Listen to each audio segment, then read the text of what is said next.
Bienvenue à nouveau. Les énergies renouvelables se développent rapidement, mais leur stockage reste un défi. La grande question, comment stocker l'électricité lorsque le vent et le soleil s'arrêtent? Les ingénieurs se tournent vers le stockage mécanique basé sur la gravité. Ces systèmes soulèvent et abaissent des poids massifs, transformant l'électricité en énergie potentielle. Les tours basées sur la gravité et le stockage en puits profonds se développent maintenant dans le monde entier. Imaginez un moteur électrique soulevant un poids lourd par des câbles d'acier à l'intérieur d'un puits vertical. Lorsque l'électricité est excédentaire, le moteur soulève la masse, stockant l'énergie sous forme de potentiel gravitationnel. Quand de l'énergie est nécessaire, le poids descend, faisant tourner des générateurs pour produire de l'électricité. C'est le même principe que les barrages hydroélectriques, mais sans eau. La capacité de stockage dépend de la masse, de la distance parcourue et de la gravité. Multipliez ces valeurs pour obtenir l'énergie stockée, mesurée en kWh. Les origines de cette idée remontent aux premières expériences de stockage mécanique, mais ce n'est que récemment que les matériaux, les capteurs et l'électronique de puissance sont devenus suffisamment précis pour une utilisation à grande échelle. Energy Vault en Suisse a construit l'une des premières tours de démonstration, utilisant des blocs de béton empilés et abaissés par des grues robotisées. Chaque bloc pèse environ 35 tonnes et la tour peut en déplacer des milliers automatiquement en réponse aux signaux du réseau. Des conceptions similaires sont adaptées en Italie, en Allemagne et au Canada, où les ingénieurs améliorent la précision et réduisent l'usure mécanique grâce à des logiciels de contrôle avancés et un couplage magnétique. En Allemagne, une entreprise nommée Gravitricity teste une approche différente. Au lieu d'une haute tour, elle utilise de profonds puits verticaux, créés à l'origine pour l'exploitation minière. Des poids lourds se déplacent le long de rails de guidage en acier hissés et abaissés par des treuils à la surface. L'approche des puits de mine permet de plus grandes différences de hauteur, parfois des centaines de mètres, et donc plus d'énergie stockée. L'ancienne infrastructure industrielle est réutilisée au lieu d'être abandonnée, transformant les mines désaffectées en composants vivants des systèmes énergétiques nationaux. Des ingénieurs en Pologne, au Royaume-Uni et en Finlande évaluent des conversions similaires, comparant les coûts d'entretien à long terme aux parcs de batteries traditionnels. L'efficacité énergétique est un avantage clé. Le rendement aller-retour de la plupart des prototypes est de 75 à 85%, comparable aux batteries lithium-ion de réseau, mais sans dégradation après des milliers de cycles.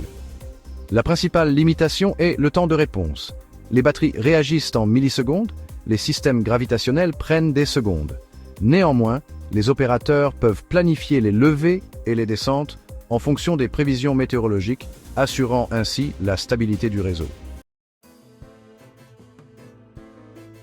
La science des matériaux joue un rôle central dans l'amélioration de ces systèmes. Les premières tours utilisaient des blocs de béton armés standards. Aujourd'hui, les ingénieurs expérimentent des masses composites faites d'acier recyclé, de fibres de basalte ou même de terre compactée enfermées dans des coques en polymère. Chaque matériau a des propriétés de densité, de coût et d'usure uniques. Le défi est de trouver un équilibre entre la masse, la durabilité et la vitesse de manipulation. Les câbles de levage sont souvent fabriqués à partir de fibres synthétiques à haute résistance qui résistent à l'étirement, assurant une tension constante et une perte de friction minimale. Les roulements avancés et l'amortissement magnétique réduisent le bruit mécanique et prolongent la durée de vie du système à plus de 30 ans. Les systèmes de contrôle ont également évolué. Le stockage par gravité moderne s'appuie sur des jumeaux numériques, des répliques logicielles en temps réel de chaque tour, pour surveiller la tension des câbles, la température et l'alignement. Les algorithmes d'intelligence artificielle prédisent la fatigue mécanique et ajustent les profils de mouvement pour prolonger la durée de vie des composants. En Italie et en Corée du Sud, les ingénieurs intègrent ces modèles directement dans les logiciels nationaux de gestion du réseau. En cas de pic de demande, les tours se déchargent automatiquement en coordination avec les actifs éoliens et hydroélectriques. Le résultat est une fréquence stable qui prend en charge les véhicules électriques les centres de données et le transport urbain sans chute de tension soudaine. L'une des applications les plus impressionnantes est la configuration de tours hybrides en cours de développement en Espagne. Au lieu d'un seul arbre central, plusieurs contrepoids se déplacent indépendamment le long d'un cadre cylindrique. Chaque unité est entraînée par son propre moteur générateur, permettant un contrôle plus fin et des charges partielles. Si un mécanisme tombe en panne, les autres continuent de fonctionner. Cette redondance modulaire réduit les temps d'arrêt et améliore la fiabilité de la distribution. La conception espagnole inclut également la récupération de chaleur des systèmes de freinage, convertissant l'énergie de friction en électricité ou en chauffage urbain. C'est un exemple de la façon dont les systèmes mécaniques et thermiques peuvent fusionner en plateforme de stockage unifiée. L'impact environnemental est un autre domaine de recherche. Contrairement à l'hydroélectricité par pompage, les tours gravitationnelles nécessitent un minimum de terrain et aucun réservoir d'eau. Elles peuvent être construites sur des sites industriels, près de sous-stations ou même intégrées à des bâtiments élevés. Aux Pays-Bas, des architectes étudient des contrepoids montés en façade qui pourraient stabiliser de petits réseaux locaux dans les quartiers urbains denses. De même, des ingénieurs au Japon testent des systèmes souterrains conçus pour fonctionner silencieusement sous les rues de la ville. L'empreinte minimale et le faible risque environnemental rendent les systèmes basés sur la gravité adaptés aux régions où le stockage hydroélectrique traditionnel ou les batteries chimiques sont irréalisables. Le coût reste le plus grand obstacle à un déploiement généralisé. Les premières unités coûtaient entre 2 et 3 millions de dollars par mégawatt de capacité, plus que les alternatives au lithium-ion. Pourtant, les analystes s'attendent à ce que les coûts diminuent fortement à mesure que l'acier et les méthodes de construction se standardisent. Aux États-Unis, plusieurs coopératives énergétiques évaluent des stratégies d'approvisionnement multisites qui partagent les coûts de logistique et d'assemblage. L'Union européenne finance des projets transfrontaliers reliant des tours gravitationnelles à des pôles d'énergie renouvelable en Italie, en Pologne et en France. Ces déploiements partagés visent à prouver les économies d'échelle qui pourraient rendre le stockage mécanique compétitif d'ici 2028. Une autre piste prometteuse implique l'hybridation avec les actifs énergétiques existants. En Indonésie, les planificateurs étudient la possibilité de combiner le stockage par gravité avec des centrales géothermiques pour absorber la production excédentaire nocturne. En soulevant des poids pendant les heures de faible demande et en les relâchant pendant les pics, les opérateurs lissent les courbes de production sans toucher aux turbines elles-mêmes. De même, des centrales hydroélectriques canadiennes sont testées avec des modules de gravité qui facilitent l'équilibrage rapide lorsque les niveaux des réservoirs sont bas. Le principe d'ingénierie sous-jacent est identique, utiliser le potentiel mécanique comme un tampon élastique qui renforce les autres sources d'énergie plutôt que de les concurrencer. Décomposons l'équation énergétique fondamentale en termes pratiques. L'énergie potentielle d'une masse est égale à son poids, multiplié par la différence de hauteur.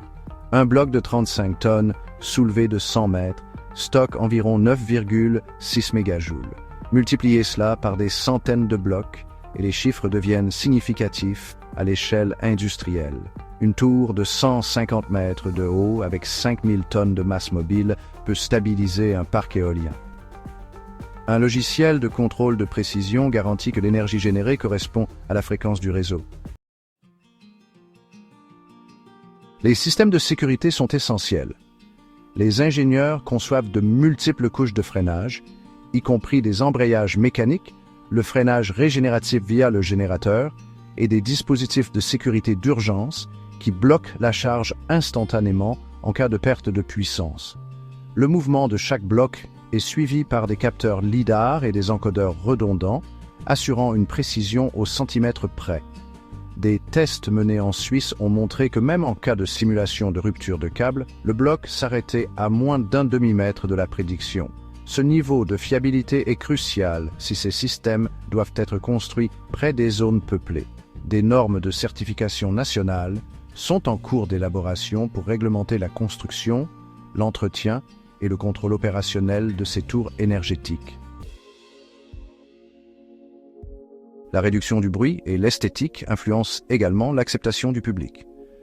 En France et au Portugal, les projets situés à proximité de zones résidentielles utilisent des panneaux insonorisants et des revêtements visuels pour s'intégrer au paysage urbain.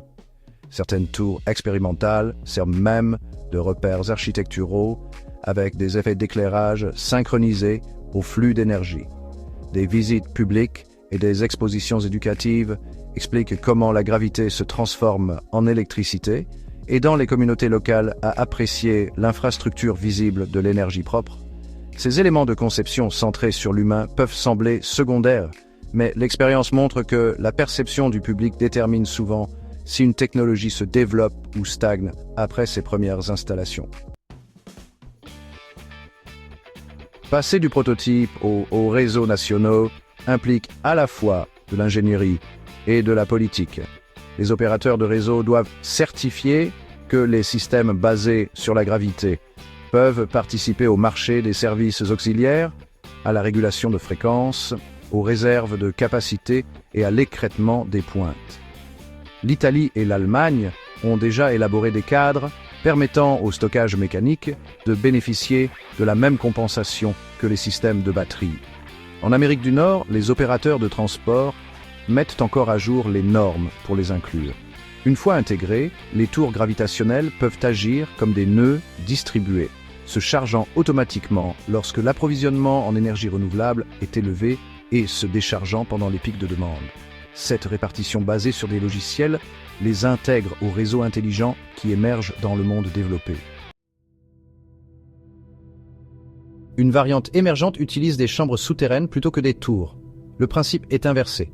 Des pistons massifs pressurisent l'air dans des cavernes scellées lorsqu'ils descendent, puis relâchent cette pression pour actionner des turbines lorsqu'ils remontent. En combinant les effets gravitationnels et pneumatiques, les ingénieurs atteignent des densités énergétiques plus élevées. Des usines pilotes en Finlande et aux États-Unis évaluent si ces compresseurs gravitationnels peuvent servir de tampons énergétiques à court terme pour les micro-réseaux. S'ils s'avèrent viables, ils étendraient l'application du stockage par gravité au-delà des grandes tours, vers des installations souterraines, compactes, adaptées aux environnements urbains ou éloignés. La course internationale pour commercialiser le stockage d'énergie par gravité rappelle les débuts de l'éolien et du solaire. Aujourd'hui, les ministères nationaux de l'énergie intègrent le stockage mécanique dans leurs feuilles de route stratégiques. D'ici 2029, une douzaine de systèmes à grande échelle sont attendus en Europe, avec une expansion en Corée du Sud et au Canada. Si les coûts diminuent, le stockage par gravité pourrait capter 10% du marché mondial du stockage stationnaire. C'est un objectif réaliste et mesurable. Les critiques se demandent parfois pourquoi nous devrions investir dans le stockage mécanique, alors que les batteries chimiques existent déjà. La réponse réside dans le cycle de vie et l'indépendance des ressources. Les systèmes gravitationnels utilisent de l'acier, du béton et des logiciels, pas des métaux rares ou des électrolytes. Ils nécessitent un recyclage minimal, ne contiennent aucun matériau inflammable et fonctionnent pendant des décennies avec un entretien mécanique simple. Cela les rend particulièrement précieux pour les pays ayant un accès limité aux chaînes d'approvisionnement en lithium ou en cobalt. Un mélange de technologies de stockage assure la résilience du système énergétique, protégeant les nations de la volatilité des matières premières, tout en soutenant l'intégration des énergies renouvelables année après année. Le secteur de l'éducation a commencé à reconnaître ce potentiel. Les universités techniques en France, en Pologne et aux États-Unis incluent des modules sur le stockage d'énergie par gravité dans leur cursus d'ingénierie. Les étudiants apprennent à calculer l'énergie potentielle, à concevoir des composants porteurs et à simuler les interactions avec le réseau. Ces programmes garantissent qu'une main-d'œuvre qualifiée sera disponible lorsque l'industrie se développera. Des projets collaboratifs lient les universités aux laboratoires nationaux et aux start-up, accélérant l'innovation grâce à l'échange ouvert de données. L'écosystème qui en résulte reflète la façon dont les domaines de l'aérospatial ou des semi-conducteurs ont mûri par un raffinement constant plutôt que par des bonds soudains.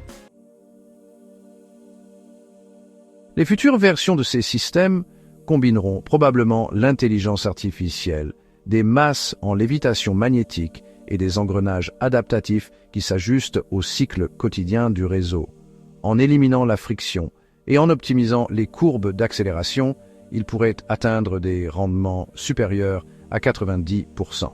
Des ingénieurs expérimentent déjà des ascenseurs assistés par supercondensateurs qui gèrent instantanément les petites fluctuations, laissant la tour principale au mouvement plus lent et de grande capacité.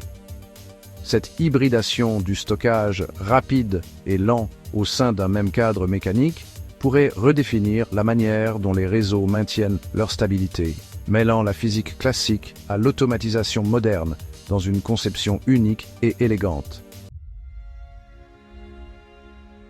L'histoire des tours d'énergie gravitationnelle est finalement celle de la redécouverte de la simplicité. En transformant le mouvement en stockage, les ingénieurs ont créé une technologie qui peut durer des générations avec un impact environnemental minimal. Des vallées suisses aux champs géothermiques indonésiens, des villes minières canadiennes aux côtes portugaises, le même principe s'applique. L'énergie peut être maintenue en place, attendant patiemment son moment de revenir. Alors que les nations se précipitent vers une énergie fiable sans compromis, ces mégabatteries verticales silencieuses pourraient devenir l'épine dorsale d'une nouvelle ère énergétique équilibrée. Merci beaucoup d'avoir regardé. Veuillez aimer et vous abonner.